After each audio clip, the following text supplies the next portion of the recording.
اي واحد فرحه قريب او اي حد يعرف حد هيتجوز قريب، عريس يعني، هنعمل له عرض حلو قوي. ده عرض هنسميه عرض العريس، وركز معايا علشان مش لازم تكون عريس عشان تاخد العرض، عشان لا ده لاي حد، بس احنا هنسميه عرض العريس. ركز معايا. بص يا عم، الطبيعي ان انت بتلاقي حد جايب لك 3 قطع مثلا 500 جنيه، 6 قطع 900 جنيه، 1000 جنيه، صح؟ ده الطبيعي. طب انا عايز قطعه لوحدها، مفيش الكلام ده، انت ده باكج على بعضه تاخده. عايز تاخد ال3 قطع على بعض، تعالى خدهم ب 400 ب 500 ب 600، ده اللي عامل معاك واجب، صح كده؟ لا، احنا العرض بتاعنا ده عرض تحفه خيالي. انت معاك لحد يوم 2/8 العرض هيخلص، يعني من دلوقتي كده لحد يوم 2/8، وبعد كده ما تجيش تسألني على عرض، تمام كده؟ بس الحمد لله موفر لك كمية بإذن الله. بص يا عم، لو هتيجي تاخد قطعة واحدة هتاخدها بسعر جملة الجملة. ازاي؟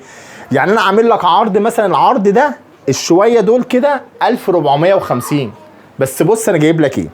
جايب لك دي كده مع على فكرة بألواناتهم دي كده، مع الاس بي، مع الحتة الفاشون دي، ادي 3 قطع، وادي الحته الصامبا 4 قطع بالوانات، يعني تعالى نقي اللون اللي انت عايزه، تمام. والحته الفاشون 1929 دي النيو بالانس اهي كده، كام؟ 2 4 5 قطع، وحته ايزي مع حته سكتشر، تمام، مع القطعه ايه؟ النيو بالانس ال3 تسعات دي بالواناتها.